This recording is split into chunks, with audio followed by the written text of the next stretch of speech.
రైతు సోదరులందరికీ నమస్కారం. నా పేరు తేజ శ్రవణ్ కుమార్. నేను ఐపీఎల్ బయాలజికల్లో నల్గొండ టెరిటరీ మేనేజర్గా పనిచేస్తున్నాను. ముఖ్యంగా మనము నల్లగొండలో వరి సాగు ఎక్కువగా జరుగుతుంది. ఈ వరి సాగులో ఎక్కువగా ఈ దశలో మనకు వచ్చేటటువంటి సమస్య ఏదైతే ఉందో అది ఊసదిరుగుడు అండి. ఊసదిరుగుడు మళ్ళా తాలు గింజలు ఎక్కువగా రావడం జరుగుతుంది. ఈ ఉసతిరుగుడు ఎట్లా అంటే మనకు సన్నటి పురుగు కాండంలో తొలుచుకుంటూ వెళ్ళి వేరు నుంచి వచ్చే పోషక పదార్థాల వాటినన్నింటినీ కూడా మధ్యలోనే ఆగిపోవడం లాంటివి జరుగుతుంది. కాండం తొలుచుకుంటూ వెళ్ళి కాండం నుంచి మన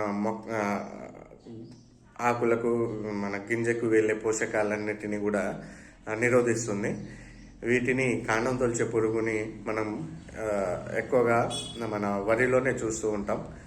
దీనికి మనకు కాట్రాపైడ్రోక్లోరైడ్ 50 EC అధిక వృద్ధిలో ఉంటే 75 EC వాడడం జరుగుతుంది.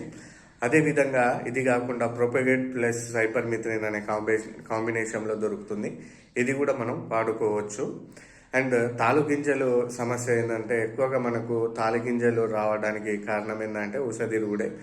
వీటికి వాడుకుంటూ మన పాలు పోసే దశలో మనం ఎక్కువగా పొటాష్ మొబలైజ్డ్ బ్యాక్టీరియాస్ ఇవి ఎక్కువగా వాడుకున్న ఏంటంటే మనకు భూమిలో ఉండే పొటాష్ని మొత్తాన్ని కరిగించి మొక్కకు అందిస్తూ మనం ఇప్పుడు వేసే పొటాష్ని కూడా కరిగించి మొక్కకు అందిస్తూ మొక్కకు రోగ నిరోధక శక్తిని బాగా పెంచుతూ మొక్క యొక్క పాలు పోసుకునే దశని బాగా అభివృద్ధి చేస్తుంది.